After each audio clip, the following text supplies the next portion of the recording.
Saudara-saudara kaum muslimin rahimakumullah, di zaman sekarang dalam menghadapi beban kehidupan yang makin pelik, menghadapi stres yang tidak kunjung selesai, menghadapi persoalan-persoalan yang teramat berat, orang sering mencari jalan keluar kepada hal-hal yang menurut pendapatnya bisa meringankan beban moralnya itu. Pergilah dia mencari sesuatu yang dapat meringankan bebannya, dan tidak jarang yang jatuh ke pangkuan tukang-tukang tenung, ke pangkuan tukang-tukang sihir, yang mereka itu oleh Quran dijelaskan kadzabal munajjimun walau sodaku. Tukang-tukang tenung, tukang-tukang sihir, mereka itu bohong walaupun benar. Maksudnya bohong walaupun benar, artinya kalau yang mereka kerjakan benar, itu sih kebenaran. Benar dengan kebenaran itu lain. Kebenaran, kebetulan bisa, tapi tidak untuk selalu. Apalagi kalau itu sudah membahayakan kehidupan orang lain. Jadi oleh karena itu Nabi berpesan, jauhilah daripada sihir.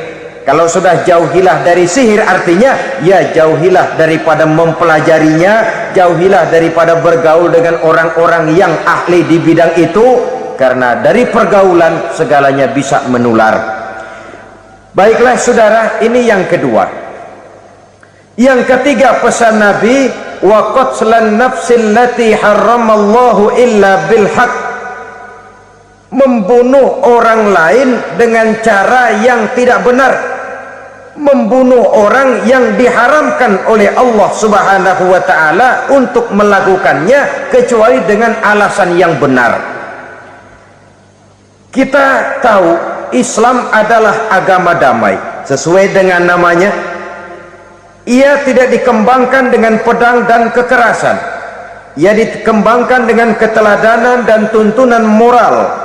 Oleh karena Islam bukan agama kekerasan, Islam pun tidak mementingkan dan mengajarkan kekerasan kecuali dengan alasan yang benar dan bisa dipertanggungjawabkan.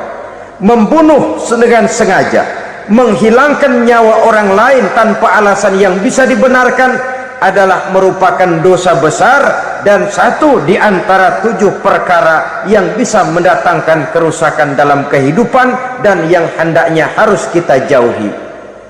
Saudara-saudara kaum muslimin rahimakumullah, beberapa waktu yang lalu di sebuah kota kecil yang indah bernama New Auckland. Saudara tahu New Auckland? Itu dari Gunung Kidul masih ngidul lagi. Pernah diadakan satu seminar yang membicarakan bagaimana menyelamatkan masyarakat manusia dari bahaya Perang Dunia Ketiga. Diperkirakan kalau terjadi Perang Dunia Ketiga, manusia tidak akan tersisa. Sebab apa? Pada waktu itu cadangan nuklir yang dimiliki oleh bersama Amerika dan Rusia konon sudah sanggup memusnahkan 6 miliar manusia, pada saat jumlah manusia baru 5 miliar. Jadi kelebihan nuklir dunia ini. Kalau terjadi Perang Dunia Ketiga, sulit manusia untuk tersisa. Maka dibahaslah di dalam seminar itu, wah, supaya tidak terjadi Perang Dunia Ketiga, maka perlombaan membuat senjata-senjata canggih, alat-alat pembunuh modern harus segera dibatasi. Dibahas, tidak mungkin kita membatasi perlombaan membuat senjata. Kenapa? Makin maju ilmu dan teknologi, makin canggih senjata yang ditemukan. Atom sudah meningkat menjadi nuklir, nuklir sudah meningkat menjadi neutron, dan kita tahu bom yang bernama neutron ini bom yang cukup membunuh tanpa perlu merusak. Artinya kalau dia diledakkan di kota kita ini, bangunan utuh, jembatan tidak ambruk, rumah-rumah tetap berdiri, tapi semua yang bernama hidup mati. Itu katanya lebih sopan dari bom atom. Sebab kalau si atom ini sudah membunuh, merusak pula. Neutron cukup membunuh saja tanpa perlu merusak. Jadi majunya senjata-senjata teknologi sebagai akibat yang logis dari kemajuan ilmu pengetahuan ini tidak bisa kita batasi. Dan memang sebenarnya yang bahaya bukan senjatanya, tapi manusia yang mengendalikan senjata itu.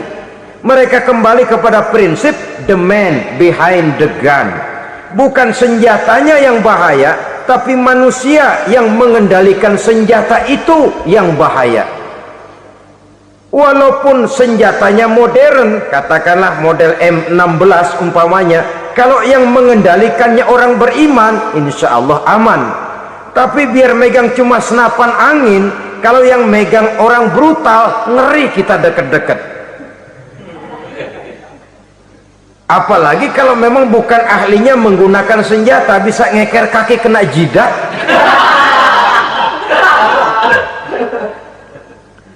Mereka kembali kepada prinsip lama yang tetap baru. Bukan senjatanya yang harus dibatasi, manusia yang mengendalikan senjata itu yang perlu dibicarakan. Nah, kalau begitu, agar manusia tidak mempergunakan senjata sewenang-wenang, apa yang harus kita lakukan? Ya, manusianya harus bermoral. Ya, tapi moral yang mana? Di dunia ini banyak ajaran tentang moral. Itu pun mudah saja. Di sini kan kita undang saja ahli dari berbagai agama untuk membicarakan konsep perdamaian menurut agamanya masing-masing. Baik, setuju itu? Setuju. Maka tampillah para ahli agama, mereka kembali kepada prinsip moral daripada konsep yang terkandung di dalam ajaran agama untuk menegakkan perdamaian.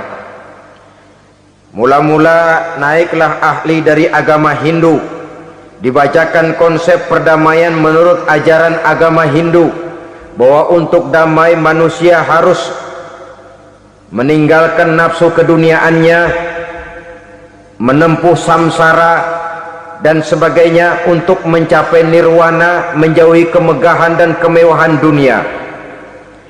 Ini lalu dibahas, rasanya juga tidak mungkin ini. Kemudian dari agama Nasrani, bahwa untuk damai manusia harus menciptakan sifat kasih sayang. Kalau ditampar pipi kiri, berikan pipi yang kanan. Kalau diberikan selendang, berikan baju. Nanti orang kasihan, lalu dia tidak akan nampar lagi. Ketika ini dibahas, ternyata rasanya pun tidak mungkin bisa diterima. Karena apa? Di zaman sekarang orang ditampar pipi kiri, dikasih pipi kanan, bukan kasihan, gemes. Damai belum tentu, bonyok udah jelas. Lalu ketika dibacakan konsep perdamaian menurut Quran, di mana disampaikan ayat wa jazaa'u sayyi'atin sayyi'atun misluha faman afa wa aslaha fa ajruhu 'ala Allah. Balasan terhadap satu kejahatan adalah kejahatan yang seimbang, tetapi barang siapa yang memberi maaf dan mencari jalan damai, itulah yang terbaik dan akan mendapat pahala dari Allah Subhanahu wa ta'ala. Kamu tidak salah ditampar pipi kirimu, tampar lagi pipi kirinya sekeras dia menampar pipi kirimu. Nanti orang tidak mau menampar kita karena dia tahu kalau dia tampar kita, dia akan menderita tamparan sekeras dia menampar kita. Akan terjadilah prinsip saling hormat menghormati, tidak saling ganggu, tidak saling usil, tidak saling jahil. Atas dasar ini perdamaian bisa ditegakkan. Mereka bisa menerima konsep ini, tapi kemudian seminar ditutup tanpa satu keputusan resmi. Kenapa? Terus terang mereka kagum dengan konsep Islam, tapi sentimen lama terhadap nilai-nilai Islam telah menutup mata mereka untuk menerima kebenaran dari ajaran Al-Quranul Karim. Saudara-saudara kaum muslimin rahimakumullah, kembali kita kepada persoalan pokok. Roh adalah dari Allah, dia akan kembali kepada Allah, milik mutlak dari Allah. Tidak pantas kita merampasnya dari orang lain. Tidak wajar kita menghilangkannya tanpa alasan yang dibenarkan oleh agama. Di zaman sekarang, akibat persaingan hidup yang makin tajam, lapangan kerja yang makin sulit, tensi ekonomi yang makin tinggi, atau karena nilai moral yang makin rendah, atau juga karena rapuhnya pegangan orang kepada agama, nyawa rasanya sudah sedemikian murahnya. Berbagai kasus membuat berdiri bulu roma kita. Ada mayit, ada manusia dipotong 6, dicincang macam kambing. Ada yang dipotong 5, ada yang dipotong 13, dikardusin, dibuang ke tempat sampah. Inna lillahi wa inna ilaihi raji'un. Gejala apa ini? Kanibalisme. Manusia sudah demikian sadisnya, manusia sudah sedemikian buasnya, sehingga sesama manusia diperlakukan seperti hewan. Padahal hewan sendiri belum pernah macan makan macan, bagaimanapun buasnya macan. Belum pernah serigala memakan serigala, bagaimanapun brutalnya serigala. Tetapi manusia makan manusia di zaman sekarang kadang jadi kenyataan dalam kehidupan kita. Kadang persoalannya remeh saja, soal uang 200 perak, pisau bicara, nyawa melayang. Soal rokok sebatang, celurit bicara, nyawa melayang. Soal-soal yang sama sekali tidak prinsip, begitu mudah kita menghilangkan nyawa orang lain. Padahal Nabi pernah memperingatkan, apabila dua orang muslim sudah berkelahi dan berbunuh-bunuhan, al-qatil wal maktul finnar, yang membunuh dan yang terbunuh dua-duanya neraka. Sahabat heran, ya Rasul, kalau yang terbunuh, kalau yang membunuh masuk neraka itu sih wajar, tapi yang terbunuh kenapa neraka juga? Beliau menjawab, dua-duanya sudah punya niat untuk saling membunuh. Niatnya itu yang diponten.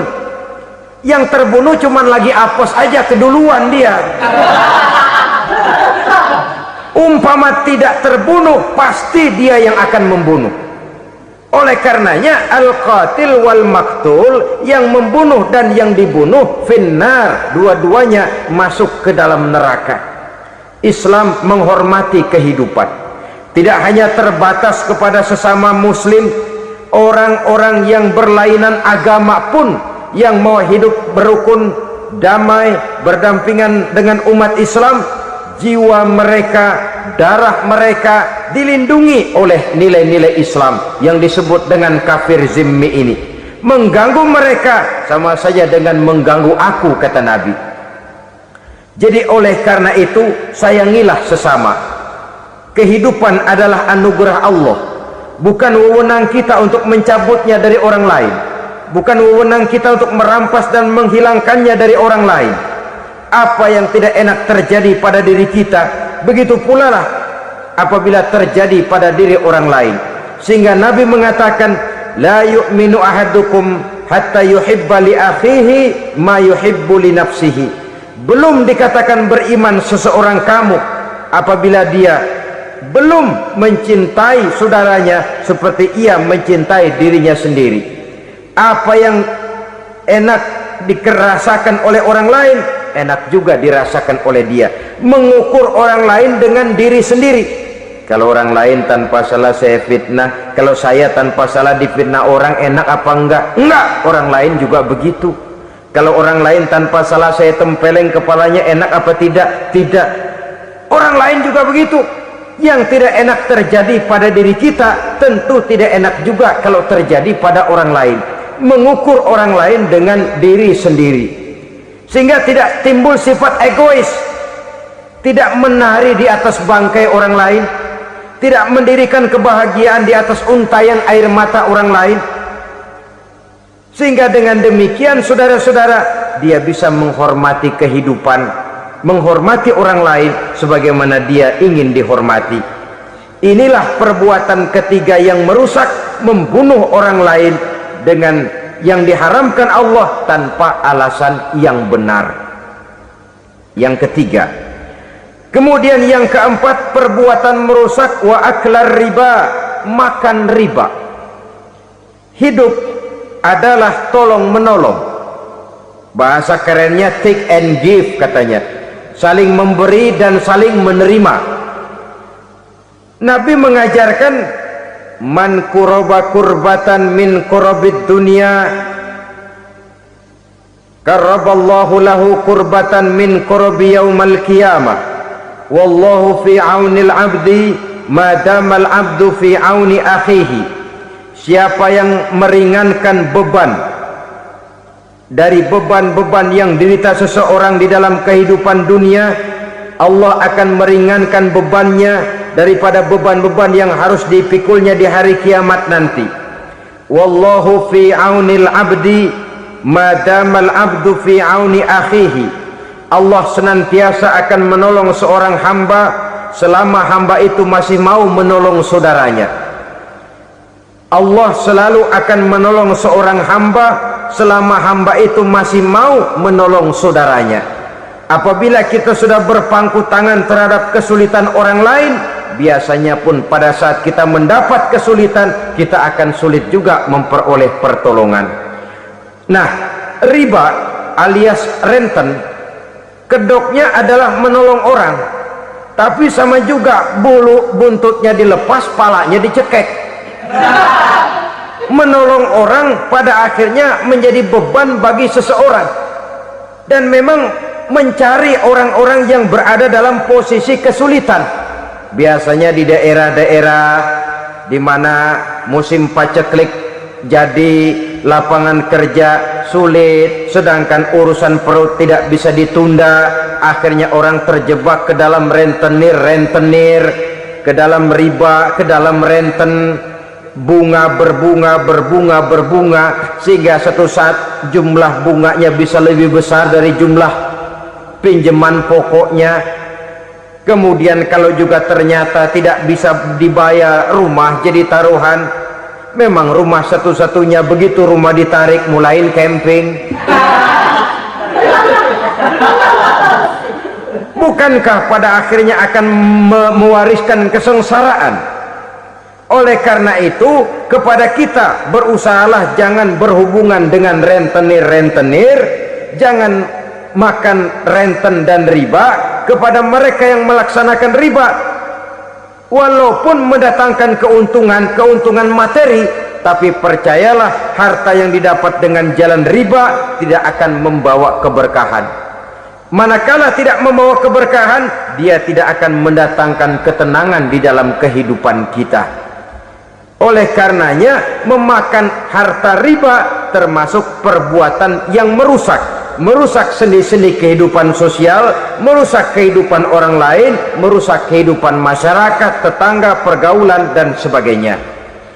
Yang kelima, wa akla malil yatim, memakan harta anak yatim dengan cara yang zalim.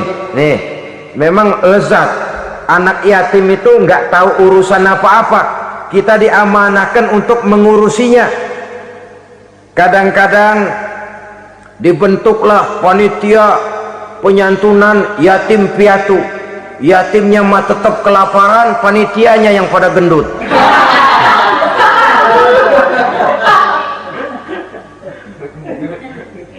Padahal memakan harta anak yatim termasuk perbuatan dosa besar. Dan menjantuni yatim merupakan perbuatan mulia. Nabi mengatakan, ana wa kafilul yatim kahataini yaumal qiyamah. Aku dan orang-orang yang menyantuni anak yatim seperti dua jari ini pada hari kiamat nanti. Dekat sekali. Jikalau ingin di hari akhir nanti dekat dengan Rasul, bersahabatlah dengan anak-anak yatim. Jadilah pengurus anak-anak yatim. Bangunlah panti-panti asuhan yatim. Pada saat bapak ibunya meninggal, kitalah yang menjadi orang tuanya. Bahkan sedemikian besar perhatian Islam terhadap anak-anak yatim ini, sehingga Quran memberikan peringatan, ara'aital ladzi yukadzibu biddin fadzalikal ladzi yad'ul yatim wa la yahuddu ala ta'amil miskin. Tahukah kamu siapa orang yang mendustakan agama? Beragama tapi dianggap dusta, solatnya dusta, puasanya dusta, karena agamanya sudah berdusta. Siapa mereka? Fazalikal ladzi yad'ul yatim. orang yang menyia-nyiakan anak yatim, wala yahuddu ala ta'amil miskin, dan tidak pernah memberi makan kepada orang-orang yang menderita kemiskinan. Menyia-nyiakan, meninggalkan anak yatim termasuk perbuatan yang divonis kita sebagai orang yang mendustakan agama. Saudara-saudara kaum muslimin rahimakumullah, maka sangat dicela mengeksploitir anak-anak yatim, menjadikan mereka sebagai kedok untuk mencari kekayaan pribadi. Tetapi jikalau ikhlas, ganjarannya sangat besar, nilai pahalanya sangat besar. Menyantuni yatim tidak hanya setahun sekali. Kalau Muharram pakai istilah lebaran yatim, dibentuklah panitia, diberilah beras, uang 45.000 rupiah, alhamdulillah. Tapi jangan lupa, si yatim tidak hidup cuma satu hari, dia tidak hidup cuma di bulan Muharram saja, dia hidup 12 bulan dalam setahun. Sebagaimana anak-anak yang lain, dia juga berhak punya masa depan, dia juga berhak menikmati bangku sekolah, dia berhak mengenyam arti dan makna pendidikan, dia berhak membekali diri dengan ilmu dan pengetahuan seperti halnya anak-anak yang lain. Maka kita yang diberikan keluasan oleh Allah, ingatlah itu, bersahabatlah dengan anak-anak yatim, santuni mereka. Perkara setahun sekali di bulan Muharram, alhamdulillah, itu bagus, bin Thayyib alias baik. Tapi tentu dan tentu, sekali lagi, si yatim tidak hanya hidup di bulan Muharram, dia hidup 12 bulan dalam setahun, 24 jam dan di dalam sehari. Oleh karenanya, menyia-nyiakan mereka pada saat posisi kita memang mampu akan memojokkan kita dalam satu posisi di mana kita dianggap sebagai orang yang mendustakan agama, memakan harta anak yatim dengan cara yang zolim. Bapaknya udah meninggal, kebunnya lebar, anaknya dikelecehin. Nah, dah kamu nggak usah pusing, nanti saya yang ngurus. Akhirnya bukan ngurus, nguras. Si yatim mungkin tidak tahu bahwa dia disia-siakan, haknya diambil, miliknya dizolimi, tapi Allah yang akan membalasnya dengan seadil-adilnya. Maka makan harta anak yatim biasanya balasannya tokcer bin paten. Nggak banyak selang tempo itu, nggak percaya cobain dah. Nyobain aja kan nggak bayar, umpama memakan harta anak yatim dengan cara yang zolim, ganjarannya biasanya kontan. Kenapa? Ratapan si miskin, untayan air matanya, jeritan kepedihan hatinya, membuka pintu langit, permohonannya diijabah, getaran hatinya didengarkan oleh Allah, maka balasannya biasanya kontan, spontan, tidak menunggu waktu terlalu lama. Itu di dunia, belum lagi di akhirat nanti. Bukankah dalam riwayat Mi'raj diceritakan Nabi melihat di neraka itu orang perutnya sebesar rumah, la haula wala quwata, itu perut kayak rumah, bagaimana jalannya tuh orang? Dan memang gak jalan, diseret-seret oleh malaikat di neraka itu, hancur perutnya, amburadul itu perut, berantakan isinya, dibulatkan lagi, diseret lagi, hancur lagi, dibulatkan lagi, sampai Nabi tanya, orang itu begitu berat siksanya kenapa ya Jibril? Itu Muhammad waktu di dunia dulu rakus banget makan harta anak yatim, begitu vonisnya, begitu menyedihkan nasibnya di akhirat. Tapi di dunia pun ketidakberkahan itu sudah membayangi kehidupannya. Oleh karena itu, kepada saudara-saudara yang mendapat titipan anak yatim, berbahagialah, karena semulia-mulia rumah adalah rumah yang di dalamnya ada anak yatim yang disantuni. Sehina-hina rumah adalah rumah di mana di dalamnya ada anak yatim yang disia-siakan. Begitu kata Nabi kita, rumah yang paling mulia dalam pandangan Allah, rumah yang di dalamnya ada anak yatim yang disantuni. Rumah yang paling hina dalam pandangan Allah, rumah yang di dalamnya ada anak yatim yang nasibnya disia-siakan. Berbahagialah saudara apabila menjadi penyantun anak-anak yatim, pelindung mereka, sehingga mereka mempunyai masa depan sebagaimana anak-anak lainnya. Rasulullah sendiri sedemikian peka terhadap keadaan anak-anak yatim karena beliau sendiri memang mengalami. Umur 6 bulan dalam kandungan ibu, beliau sudah ditinggalkan oleh ayahnya. Pada saat berusia 6 tahun, ibu sudah meninggal. Yatim piatu dalam usia di mana beliau sedang perlu belas kasih seorang ibu dan pengertian seorang bapak. Kepekaan itu lalu timbul, bahkan kemudian sampai kepada beliau berkata, aku dan orang yang menyantuni anak yatim seperti jari tengah dan jari telunjuk di hari akhirat nanti. Sedemikian dekatnya. Baiklah ya, jadi yang kelima, memakan harta anak yatim. Jauhi, karena ini perbuatan yang merusak. Yang keenam, watawalli yaumaz zahfi, melarikan diri pada hari pertempuran. Apa ini? Khianat, tidak konsekuen dengan konsep perjuangan. Pada mulanya keras benar teriak berantas korupsi, ganyang korupsi, cuma karena belum dapat giliran. Begitu dia naik dapat kesempatan, korupsinya lebih edan dari yang diteriakinya.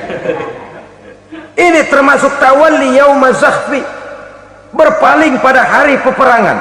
Di saat menghadapi musuh, kalau belum kelihatan musuh, teriaknya nyaring bener, jangan takut demi kebenaran sampai titik darah yang paling penghabisan. Musuh belum kelihatan.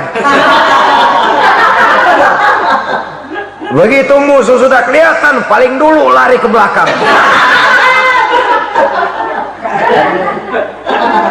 Kalau diajak berjuang ada saja alasannya.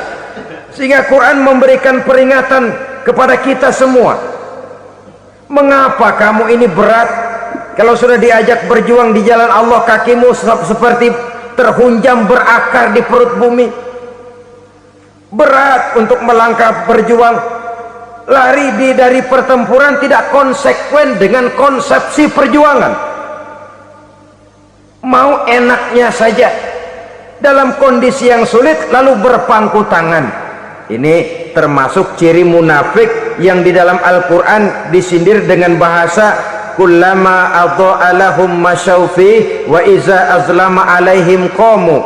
Waktu terang mereka jalan, giliran gelap mereka mandek. Artinya, maksudnya kalau giliran ada untungnya aja rame-rame teriak Islam, tapi begitu diminta berjuang, dituntut berkorban, rame-rame mundur. Waktu dilihat di Islam ada untungnya, rame-rame teriak Islam. Pak, saya Islam banget pak. KTP saya Islam pak, pokoknya Islam banget dah. Tapi ketika diminta berjuang, dituntut sedikit berkorban, rame-rame mengundurkan diri. Tahun 65 PKI berontak. Waduh, waktu itu jadi orang Islam untung itu, nggak dikejar-kejar, aman. Masjid rame, masjid, mobil-mobil mewah parkir di depan musola dan masjid. Kenapa? Waktu itu asal udah ke masjid aman, Islam selamat, untung. Tapi begitu keadaan aman, yang parkir di musola beda butut melulu.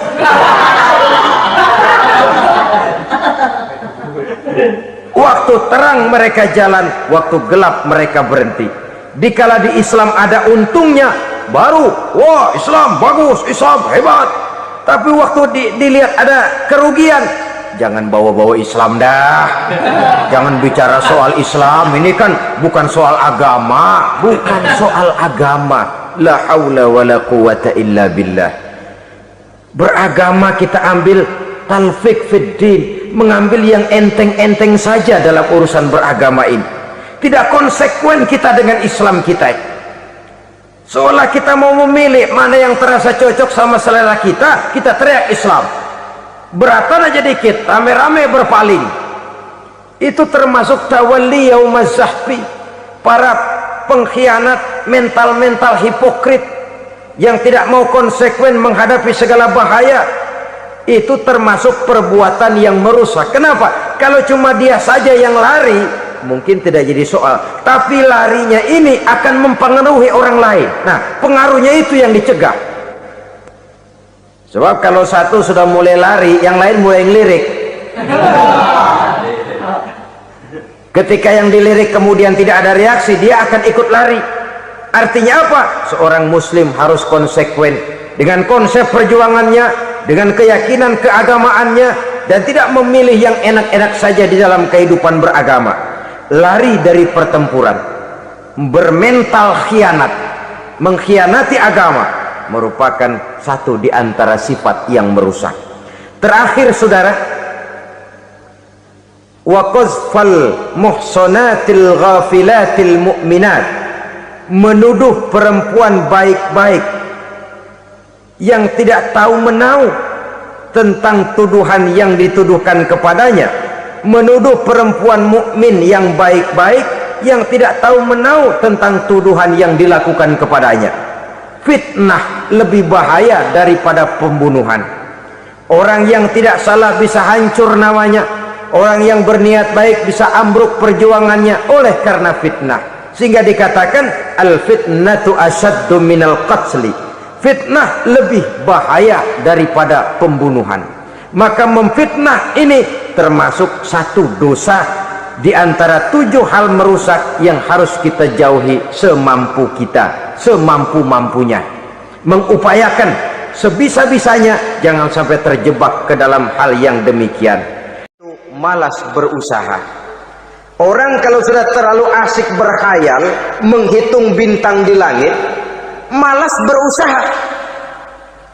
Kalau ada temannya kerja jadi buruh kasar, bawa hasil yang merupakan jeripaya dan peras keringat dia, 1 minggu bergaji 10-15 ribu, diketawain. Apaan gaji lo 10 ribu 15 ribu, entar gua nih kalau ketembus 100 juta entar.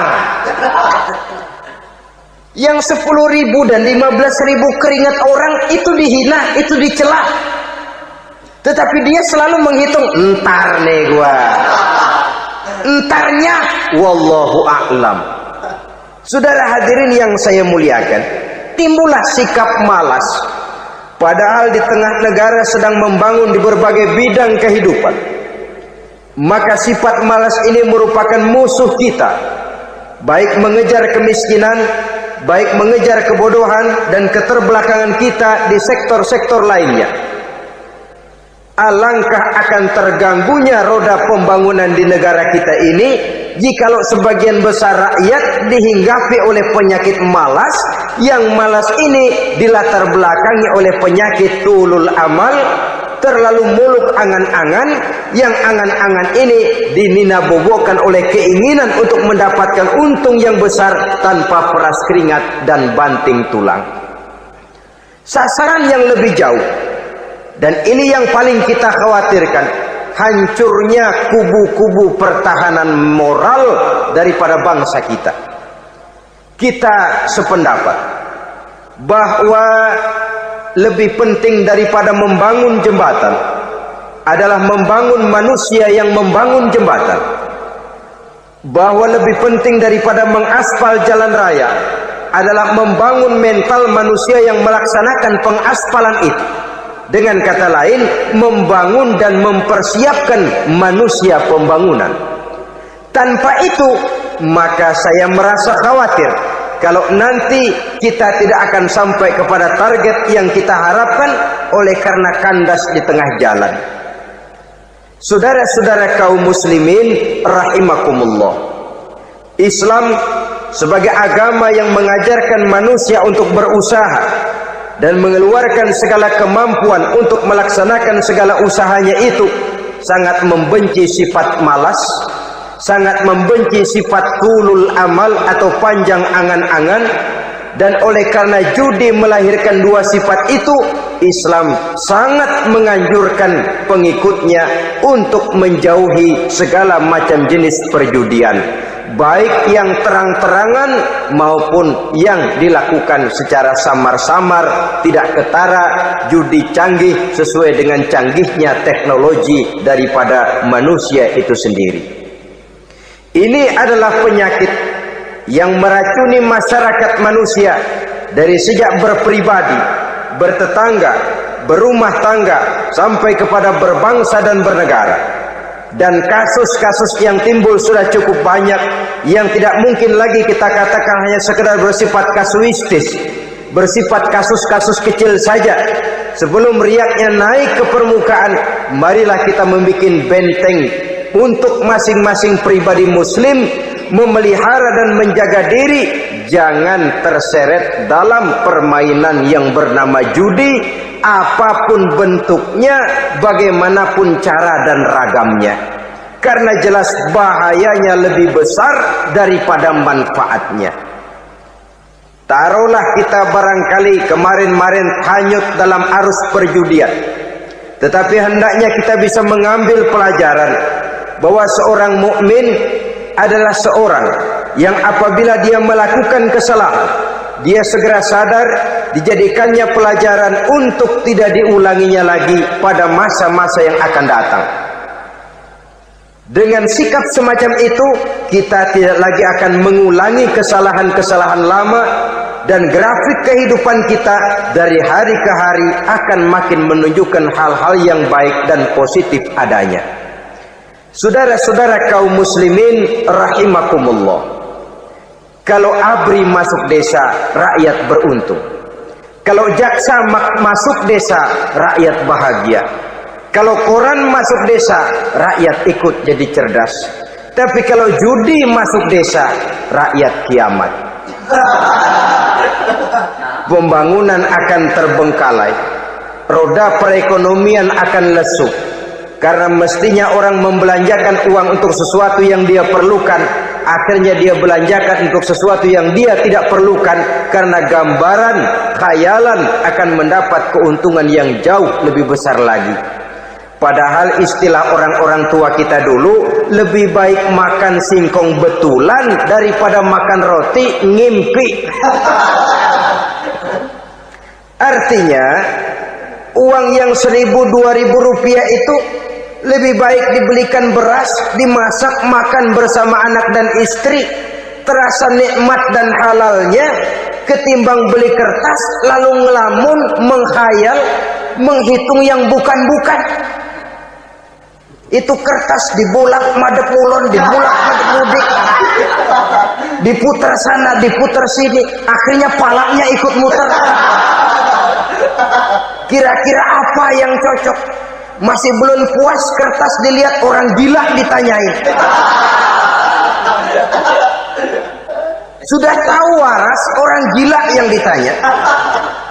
Masih belum puas, nanya orang gila, tidur di kuburan. Allahu Akbar. Padahal di rumahnya tempat tidurnya empuk, anget, nggak ada nyamuk. Kuburan, tidur di kuburan. Dampak-dampak negatif yang semacam ini pada gilirannya mau atau tidak mau akan menyeberang kepada garis akidah, membahayakan dan mengancam nilai-nilai tauhid yang kita miliki. Sudah kertas dibolak-balik, tidak puas, orang gila ditanya.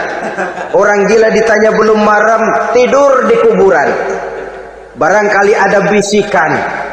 Saudara hadirin yang saya muliakan, memang walaupun wahyu sudah berhenti, tapi Allah masih memberikan ilham kepada hamba-hambanya yang dikehendakinya.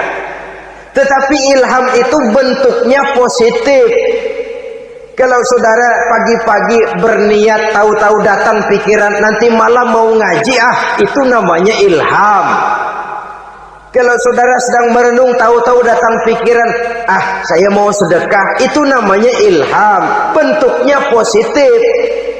Tapi kalau ngelamun, tahu-tahu datang pikiran nomor sekian sekian sekian pasang, itu bukan ilham, itu belis.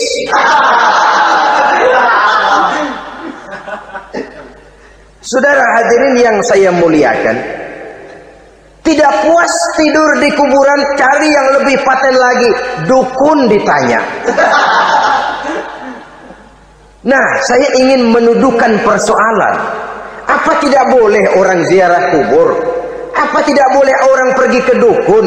Ini dalam kaitannya dengan judi, karena ini penyakit yang sudah merajalela, mewabah di kalangan masyarakat kita di lapisan yang bawah ini.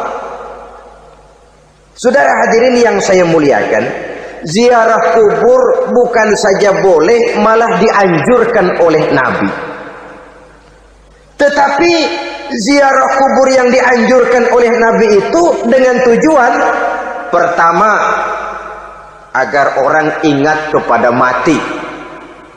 Kafa bil mauti wa'izah, kata Nabi. Cukup dengan mengingat mati menjadi pelajaran bagi kamu semua. Maka etikanya diajarkan, kalau saudara ziarah kubur, sampai di depan pintu kubur itu kan, Assalamualaikum ya ahlal kubur wa inna insyaallahu bikum lahikun. Kami satu saat insya Allah pasti akan menyusul kamu. Kalau kamu sekarang berbaring di sini, satu saat kami akan berbaring di sini. Ziarah kubur mengingatkan orang kepada mati. Orang yang ingat kepada mati, gaya hidupnya lain dengan orang yang tidak ingat mati. Nah, orang kalau nggak ingat mati, gaya hidupnya nggak terkontrol. Kalau dia berkuasa, Fir'aun, itu nggak ingat mati. Kalau dia kaya, Korun. Sudah gambarannya nggak merupakan gambaran-gambaran yang baik. Orang yang ingat mati, dia berkuasa, dia berlaku adil. Satu saat saya akan mati dan ini akan dimintakan pertanggungan jawab. Orang kaya ingat mati, dia akan jadi pemurah. Kenapa? Kalau saya diberikan ilmu, pertanyaan akhirat cuma satu, ilmumu kau amalkan untuk apa? Kalau saya diberikan umur panjang, pertanyaan akhirat cuma satu, umurmu kau habiskan di mana?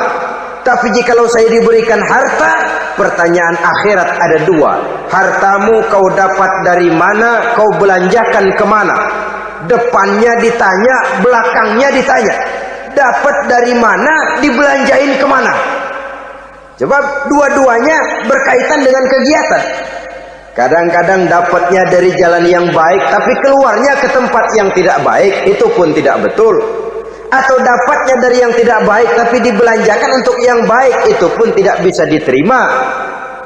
Oleh karenanya, dengan mengingat mati, gaya hidup seseorang jadi terkontrol karenanya. Yang kedua, dianjurkan kita untuk berziarah kubur itu mendoakan orang-orang yang sudah meninggal. Mal mayyitu fi qabrihi illa kal gharikil mutaghawis, kata Nabi. Orang yang sudah meninggal itu di alam barzakhnya adalah seperti orang yang tenggelam di lautan, menunggu doa dari keluarganya yang masih hidup. Apakah itu anaknya, kemenakannya, cucunya, dan lain sebagainya. Adapun yang kalau kita ziarahi itu kuburnya orang-orang yang kita tahu merupakan orang soleh, orang yang berjiwa bersih, yang kita kenal ketakwaannya kepada Allah Subhanahu wa ta'ala, tidak ada salahnya kita bertabarruk, asal jangan dengan satu keyakinan bahwa dia secara mandiri bisa mendoakan kita. Dia hanya bisa melakukan itu hanya dengan izin Allah. Nah, umumnya orang kalau sudah ziarah ke kubur-kubur keramat itu Allahnya kelupaan. Itu yang dikhawatirkan merusak dan mengganggu akidah. Sehingga di awal-awal perkembangan Islam, Nabi pernah melarang orang ziarah kubur itu. Ini bisa kita simak dari hadis, kuntu nahaitukum an ziyaratil qabri fazuruha. Dahulu aku pernah melarang kamu untuk ziarah kubur. Adapun sekarang kalau mau ziarah, ziarahlah kamu. Kata-kata dulu aku pernah melarang kamu, itu menggambarkan bahwa pada permulaan perkembangan Islam, nilai keimanan para sahabat masih rapuh, masih lemah, masih memerlukan pembinaan. Sehingga kalau mereka sering ke kubur, dikhawatirkan mereka minta kepada kubur. Nah, tetapi tatkala nilai keimanannya sudah mapan, sudah kuat, kata Rasul, fazuruha. Adapun sekarang kalau mau pergi berziarah, ziarahlah kamu. Saudara hadirin yang saya muliakan, jadi jangan melupakan Allah.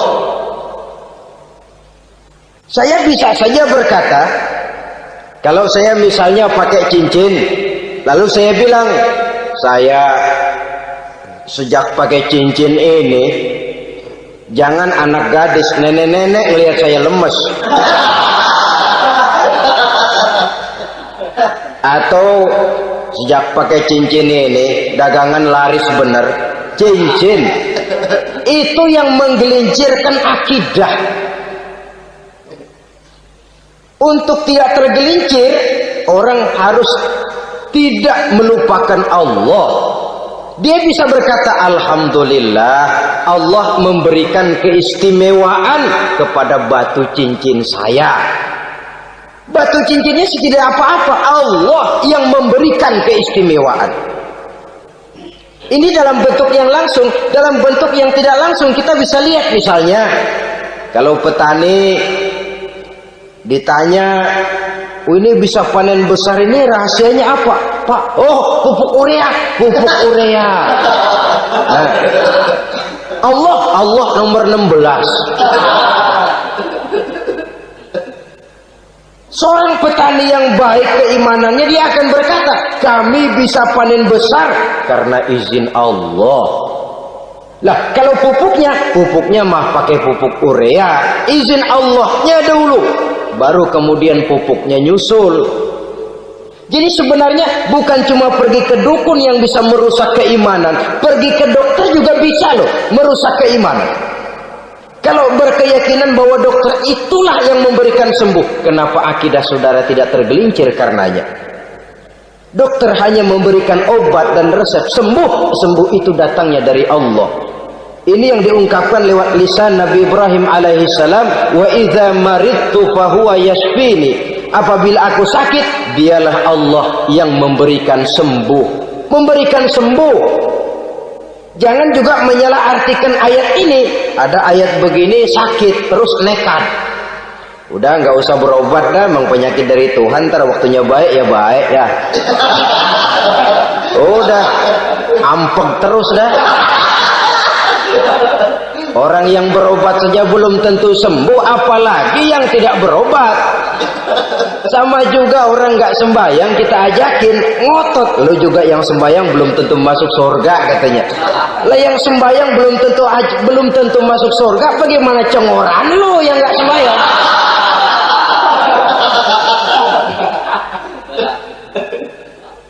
Saudara hadirin yang saya muliakan, kaum muslimin yang berbahagia. Jadi dengan demikian, maka jangan menghilangkan Allah. Kita, ajaran pokok dalam Islam adalah ajaran tentang tauhid. Nah, tauhid ini menyangkut mengesahkan Allah, baik di dalam zatnya, baik di dalam sifatnya, baik di dalam perbuatannya, baik di dalam beribadah kepadanya. Tauhid dalam ibadah itu ada. Tauhid dalam zat artinya zat Allah itu tidak tersusun, tidak terdiri dari bagian-bagian yang bisa dipecah-pecah. Ya seperti kita ini kan ada kepala, ada kaki, ada tangan. Allah tidak tersusun zatnya dari bagian-bagian. Esa zatnya tidak bisa dibagi-bagi. Esa sifatnya artinya Allah itu sifatnya tidak pernah berubah. Sejak dahulu sampai sekarang Allah itu cinta kepada orang beriman yang melakukan kebaikan, dan Allah benci kepada orang kufur yang melakukan kejahatan. Mustahil satu saat Allah berubah. Orang kufur yang berbuat kejahatan didemenin, orang mukmin yang berbuat kebaikan dikeselin. Misalnya tahun 2000 Tuhan giliran jengkel sama orang mukmin. Itu mustahil, dia esa di dalam sifatnya. Lain dengan sifat kita manusia. Sifat kita ini kan relatif. Ada saatnya kita senang, lain saat yang kita senang betul kita caci maki. Hari ini kita caci maki, besok kita puji. Lihat teman kaya, habis kita omongin. Boleh jadi dia kaya, kenapa? Dukunnya 36. Begitu kita habis caci maki begitu, dia datang ngasih duit sama kita. Cacian itu bisa berubah menjadi pujian. Lu ya emang bukan main dah. Sifat kita itu relatif, bisa terpengaruh oleh situasi dan kondisi. Saudara hadirin yang saya hormati, kaum muslimin yang berbahagia, Allah juga esa di dalam perbuatannya. Artinya di dalam menciptakan apapun yang akan diciptakan oleh Allah, di dalam melakukan apapun yang akan dilakukan oleh Allah, tidak terikat kepada faktor lain, tidak memerlukan bantuan lain. Dia adalah mutlak. Nah, kemudian kita mengesahkan Allah dalam zatnya, mengesahkan Allah dalam sifatnya, mengesahkan Allah dalam perbuatannya. Belum tentu berarti kita mengesahkan Allah dalam ibadahnya. Sebab banyak orang yang yakin betul Allah itu esa, teguh dengan pendiriannya. Tuhan lu siapa? Allah. Allah bagaimana? Esa. Bagaimana kalau 2? Kagak. 3? Enggak. Mantap. Soal tahlil paten.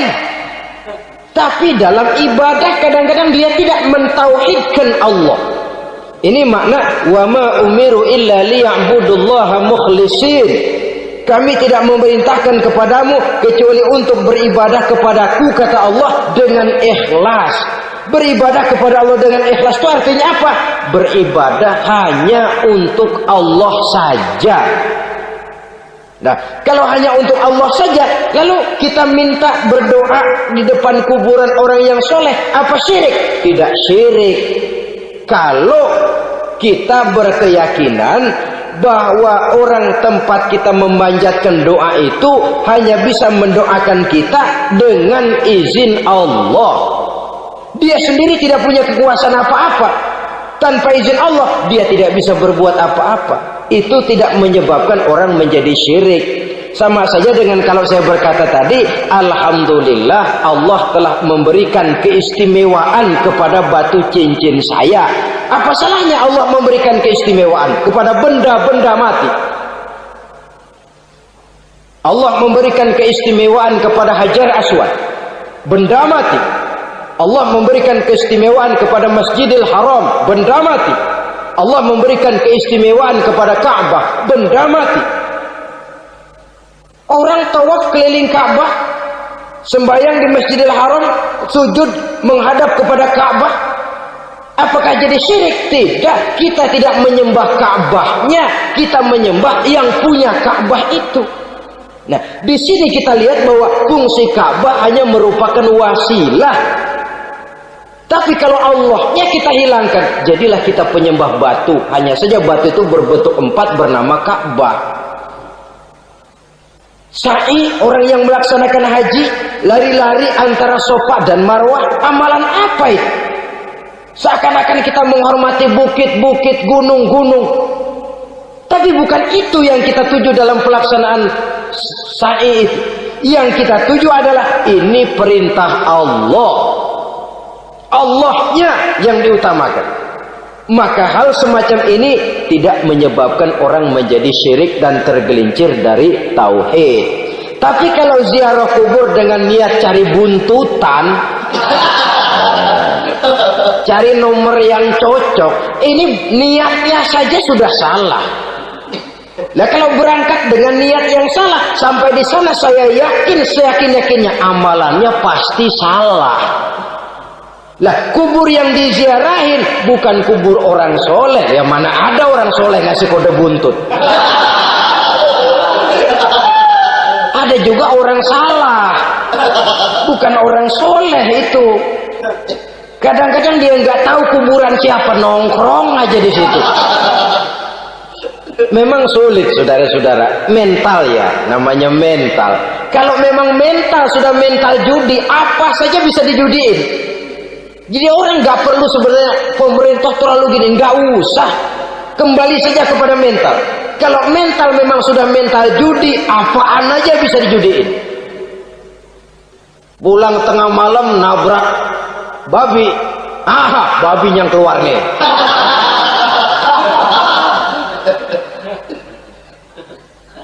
Mobil lewat nomornya bisa dijudiin. Bajai lewat bajai bisa dijudiin. Mental. Kalau memang mental sudah mental judi, apapun saja bisa dijudikan.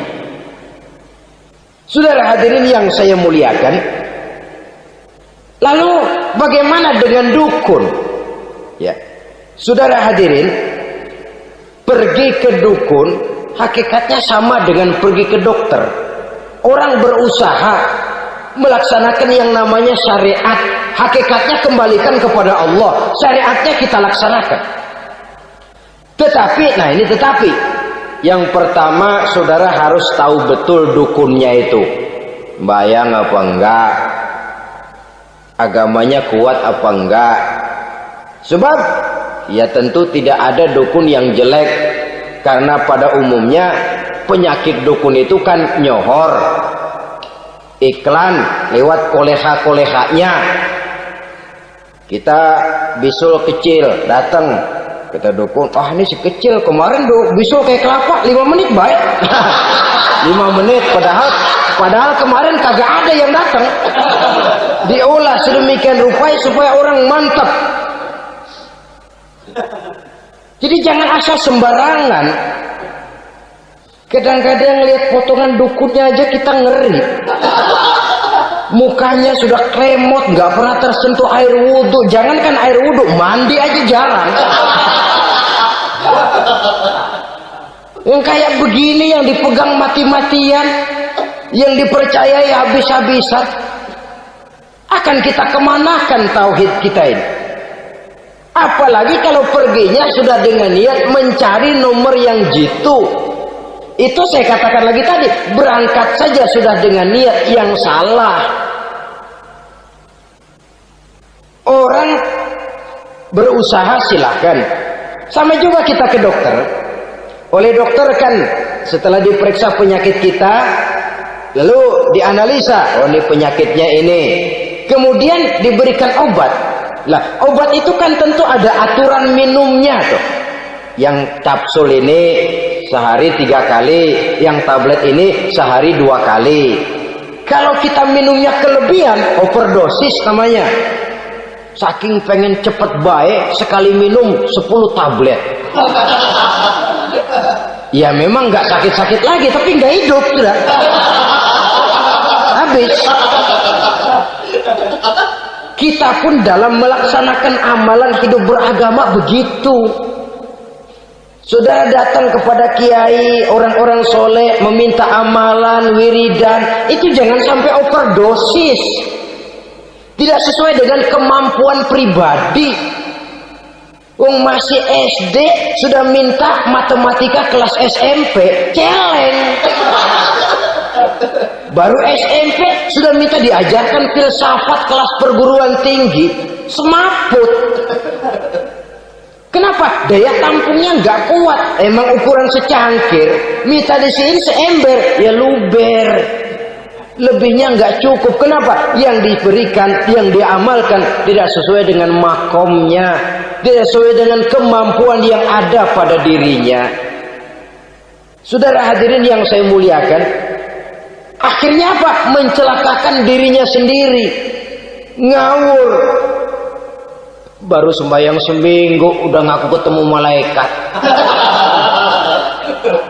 Sembahyang ditemenin malaikat, lah sembahyang baru seminggu mulai. Itu malaikat iseng amat. Ya walaupun kalau Allah izinkan tidak mustahil, tapi kan tidak logik. Orang yang melaksanakan ibadah puluhan tahun memerlukan riyadhah dan latihan, khusyuk dan tawadhu, penuh tazallul, merendahkan diri di hadapan Allah, belum tentu mendapat karunia yang semacam itu. Saudara hadirin yang saya muliakan, jadi dengan kata lain, yang pertama lihatlah dulu kualitas dukun yang akan saudara datangi itu. ini kualitas black apa kualitas white, aspal apa cat putih, sehingga jangan sampai kita salah pilih. Sebab biasanya orang kalau sudah hanyut di kali, rumput pun dia pegangin. Dia tahu kalau rumput tidak akan bisa menahan bobot badannya, tapi karena posisinya posisi terjepit, rumput pun dia pegang. Ini satu gambaran psikologis betapa orang dalam keadaan panik, kepepet, kejepit, yang tidak mestinya dipegang pun akan dipegangnya juga. Walaupun dia tahu itu tidak akan bisa menahan bobot badannya, namun dipegangnya juga. Oleh karenanya, yang pertama, lihat dulu kualitas dukunnya. Yang kedua, saudara-saudara, jangan berkeyakinan bahwa dukun itulah yang memberikan permintaan saudara. Si dukun hanya bisa dengan izin Allah. Malas berusaha. Orang kalau sudah terlalu asik berkhayal, menghitung bintang di langit, malas berusaha. Kalau ada temannya kerja jadi buruh kasar, bawa hasil yang merupakan jeripaya dan peras keringat dia, 1 minggu bergaji 10-15 ribu, diketawain. Apaan gaji lu 10 ribu 15 ribu? Entar gua nih kalau tembus 100 juta entar. Yang 10 ribu dan 15 ribu keringat orang itu dihina, itu dicela. Tetapi dia selalu menghitung, entar nih gua. Entarnya wallahu a'lam. Saudara hadirin yang saya muliakan, timbullah sikap malas. Padahal di tengah negara sedang membangun di berbagai bidang kehidupan. Maka sifat malas ini merupakan musuh kita. Baik mengejar kemiskinan, baik mengejar kebodohan dan keterbelakangan kita di sektor-sektor lainnya. Alangkah akan terganggunya roda pembangunan di negara kita ini jikalau sebagian besar rakyat dihinggapi oleh penyakit malas, yang malas ini dilatar belakangi oleh penyakit tulul amal, terlalu muluk angan-angan, yang angan-angan ini dininabobokan oleh keinginan untuk mendapatkan untung yang besar tanpa peras keringat dan banting tulang. Sasaran yang lebih jauh, dan ini yang paling kita khawatirkan, hancurnya kubu-kubu pertahanan moral daripada bangsa kita. Kita sependapat bahwa lebih penting daripada membangun jembatan adalah membangun manusia yang membangun jembatan. Bahwa lebih penting daripada mengaspal jalan raya adalah membangun mental manusia yang melaksanakan pengaspalan itu. Dengan kata lain, membangun dan mempersiapkan manusia pembangunan. Tanpa itu, maka saya merasa khawatir kalau nanti kita tidak akan sampai kepada target yang kita harapkan oleh karena kandas di tengah jalan. Saudara-saudara kaum muslimin rahimakumullah, Islam sebagai agama yang mengajarkan manusia untuk berusaha dan mengeluarkan segala kemampuan untuk melaksanakan segala usahanya itu, sangat membenci sifat malas, sangat membenci sifat tulul amal atau panjang angan-angan. Dan oleh karena judi melahirkan dua sifat itu, Islam sangat menganjurkan pengikutnya untuk menjauhi segala macam jenis perjudian, baik yang terang-terangan maupun yang dilakukan secara samar-samar, tidak ketara, judi canggih sesuai dengan canggihnya teknologi daripada manusia itu sendiri. Ini adalah penyakit yang meracuni masyarakat manusia dari sejak berpribadi, bertetangga, berumah tangga, sampai kepada berbangsa dan bernegara. Dan kasus-kasus yang timbul sudah cukup banyak, yang tidak mungkin lagi kita katakan hanya sekedar bersifat kasuistis, bersifat kasus-kasus kecil saja. Sebelum riaknya naik ke permukaan, marilah kita membuat benteng untuk masing-masing pribadi muslim memelihara dan menjaga diri jangan terseret dalam permainan yang bernama judi, apapun bentuknya, bagaimanapun cara dan ragamnya. Karena jelas bahayanya lebih besar daripada manfaatnya. Taruhlah kita barangkali kemarin-marin hanyut dalam arus perjudian, tetapi hendaknya kita bisa mengambil pelajaran bahwa seorang mukmin adalah seorang yang apabila dia melakukan kesalahan, dia segera sadar, dijadikannya pelajaran untuk tidak diulanginya lagi pada masa-masa yang akan datang. Dengan sikap semacam itu, kita tidak lagi akan mengulangi kesalahan-kesalahan lama, dan grafik kehidupan kita dari hari ke hari akan makin menunjukkan hal-hal yang baik dan positif adanya. Saudara-saudara kaum muslimin rahimakumullah, kalau ABRI masuk desa, rakyat beruntung. Kalau jaksa masuk desa, rakyat bahagia. Kalau koran masuk desa, rakyat ikut jadi cerdas. Tapi kalau judi masuk desa, rakyat kiamat. Pembangunan akan terbengkalai, roda perekonomian akan lesu. Karena mestinya orang membelanjakan uang untuk sesuatu yang dia perlukan, akhirnya dia belanjakan untuk sesuatu yang dia tidak perlukan, karena gambaran, khayalan akan mendapat keuntungan yang jauh lebih besar lagi. Padahal istilah orang-orang tua kita dulu, lebih baik makan singkong betulan daripada makan roti ngimpi. Artinya uang yang 1.000-2.000 rupiah itu lebih baik dibelikan beras, dimasak, makan bersama anak dan istri, terasa nikmat dan halalnya, ketimbang beli kertas lalu ngelamun, menghayal, menghitung yang bukan-bukan. Itu kertas dibolak madep ulon, dibolak madep mudik, diputar sana, diputar sini, akhirnya palanya ikut muter. Kira-kira apa yang cocok? Masih belum puas, kertas dilihat, orang gila ditanyain. Sudah tahu waras, orang gila yang ditanya. Masih belum puas, nanya orang gila, tidur di kuburan. Allahu Akbar. Padahal di rumahnya tempat tidurnya empuk, anget, nggak ada nyamuk. Kuburan, tidur di kuburan.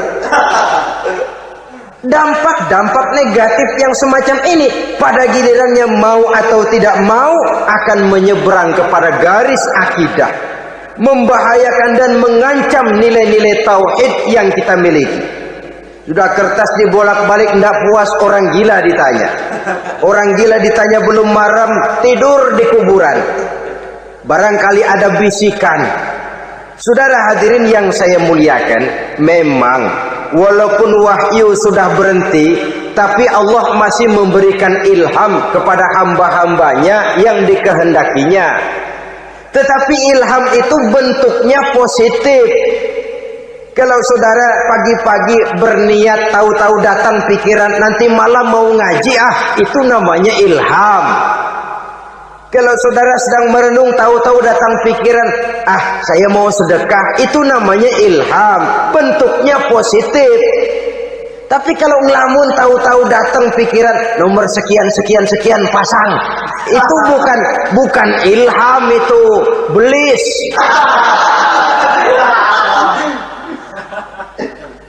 Saudara hadirin yang saya muliakan, tidak puas tidur di kuburan, cari yang lebih paten lagi, dukun ditanya.